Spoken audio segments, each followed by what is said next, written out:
Good morning to you, Colorado. Heading to the mountains, make sure you pack an emergency kit. Why CDOT is warning that conditions today may impact our road conditions and cause some closures. And battling the flames on multiple fronts. 2 state wildfire areas are shut down today as crews work to get wildfires under control. And a family is still in shock after a Denver teenager is shot dead. He needs to pay for what he did. He took our precious brother's life away. Family members are now raising concerns that the shooter's job may have led him to getting special treatment. At 6:57, another day where we won't have to deal with the scorching temperatures with another chance of some much needed moisture across the state. A beautiful sunrise out there this morning as well. Still a little bit hazy though, but the cool down, absolutely, Katie. It's nice to see. I was so welcome yesterday. Good morning, I'm Katie LaSalle and welcome to Denver7 News. We are going to be seeing our temperatures finally back near seasonal normals. That streak of 90s that we experienced pretty much all month long has come to an end. We'll see mid-80s for our highs this afternoon in Denver. Good chance for widespread shower and storm activity later on. And air quality still in the moderate range, but no air quality warnings in place. Still some patchy smoke and haze in areas, especially west of the divide. You can see outside right now across the Denver area, we're under a partly to mostly cloudy sky, relative humidity at 90% with more cloud coverage and 54 degrees outside right now. So a cooler start to our morning. By 10 o'clock, we'll be in the high 60s. Later on this afternoon, right around 2, low to mid 80s for our daytime highs. We're expecting 85 downtown Denver. Boulder, you're at 82 degrees. Bailey and Evergreen in the upper 60s to low 70s. Already picking up some moisture across the western slope, moving down through Telluride, a couple of isolated storms. Fire danger, though, will be a concern once again as we go through this weekend. I'll take you through the full forecast, what it looks like, and some 70s are on the 7-day. I'll show you that in just a few. Oh, fall-like temperatures. All right, Katie, thank you. A live look now, if we can get that for you, at I-70 through Glenwood Canyon this morning. The road is back open today. We'll get that camera to you here in just a bit.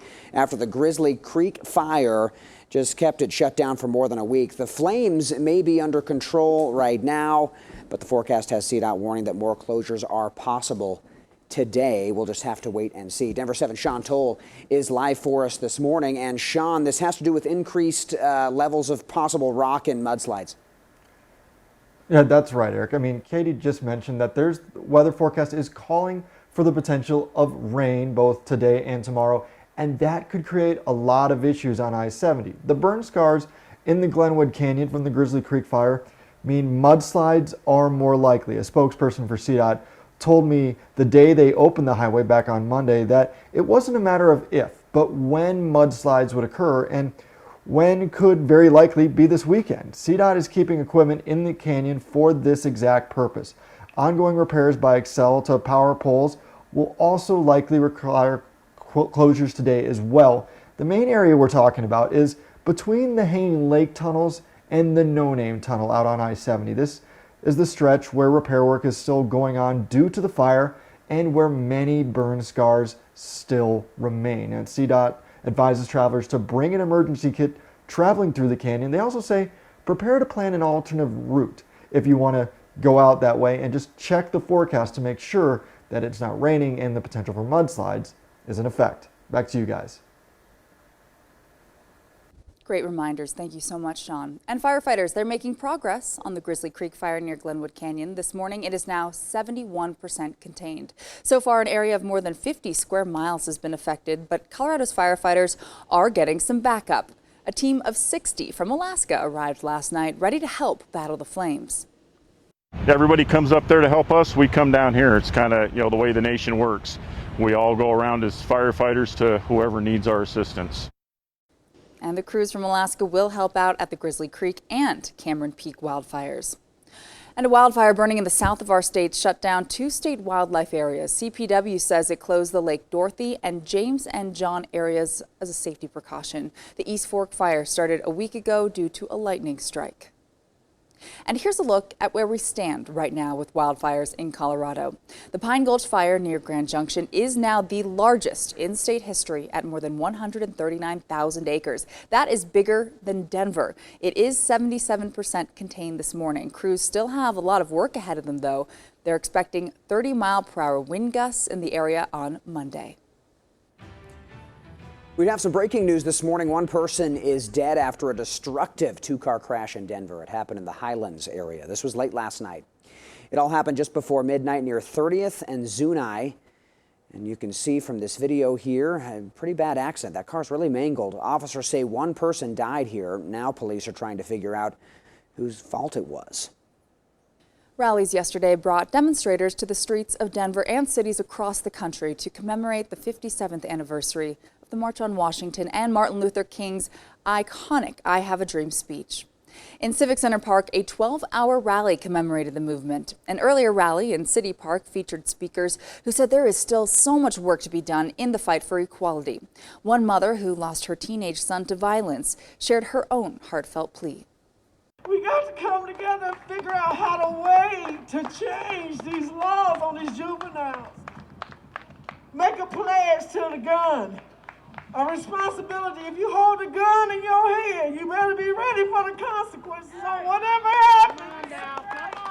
On whatever happens. We can't continue to do this. And in Washington, D.C., about 50,000 people marched on the Lincoln Memorial. Hundreds of rallies were held across our nation. Today in Denver, events are planned to coincide with the CHICANO National Day of Action. Demonstrators plan to gather at Columbus Park, known to many locals as La Raza Park, at 3 p.m. They want to highlight issues of police brutality and demand justice for soldier Vanessa Gilliam. Army investigators are currently investigating her death. At 7:03, a group of legislators are working to ban Aurora police from buying military equipment and put new restrictions on tear gas and pepper spray. Council members Allison Coombs, Juan Marcano, and Crystal Murillo say they plan to introduce new measures in September. It would stop Aurora police from using a Department of Defense program that offloads unneeded military equipment. It would also ban police from using chemicals like tear gas or pepper spray on a large scale. The family of a Denver teenager is launching a wrongful death lawsuit against the off-duty corrections officer who killed him. Alexis Mendez Perez and a group of friends broke into a vacant house in Montbello to party back in April. They were not armed. The lawsuit says Desmond Manning and his wife saw the teenagers and called police. Manning waited on his back porch armed, and when officers arrived, the boys ran, jumping into Manning's backyard. He flipped on the porch light, then fired 5 rounds. The family claims he fired recklessly. He didn't give out a warning before he shot, and he shot 5 times. So it's like, what I see in my perspective, like he was shooting, to kill. The district attorney declined to file charges. Mendez believes Manning was given special treatment because of the time he was a corrections officer. The El Paso County woman accused of killing her stepson filed a letter saying she is being mistreated in jail. Leticia Stalk wrote to the judge overseeing her case, claiming she is receiving unconstitutional treatment. Stalk says she has only met with her defense team once in 5 months. She also claims she's been abused while being transported, including injured ribs and bumps to the head. She says she also received threats in her food. Gannon Stalk was reported missing in January of this year. His remains were found in Florida in March. A major mistake at the state level kept nearly 5,000 Coloradans from using their EBT cards. And for many families, that's their grocery money. The benefits were offline for several hours, but they should be restored now. The state did not comment on the specifics of the error except to say it is now fixed. The IRS put out new guidance on President Trump's payroll tax break. It could mean more money in your paycheck for now, but your employer has to choose to offer it. If they opt in, it lets you hold on to your payroll taxes between now and the end of the year. For someone making $50,000 each year, that's about $1,000 over the last part of 2020. But the catch is all that money will be due to the IRS in April 2021. And your boss will have to make arrangements with you to collect the money, which could mean withholding extra money from your paychecks next year. The U.S. Chamber of Commerce says most of its companies will not put this payroll tax deferral in place. As we work to rebound from the pandemic, some events are restarting. Tomorrow there will be an in-person bridal show in Thornton. It will be held outside with vendors 6 feet apart and everyone wearing masks. You get to interview the people face to face. And especially when it comes to a wedding photographer, every wedding photographer has a different artistic perspective, and you've got to find the match. So you've already found the match of the person you're marrying. Now you've got to find the match with the wedding professionals. The bridal show is Sunday at the DoubleTree Hotel on 120th. Tickets are $10 at the door, but There's a promo code for free tickets on the website coloradobridalshows.com.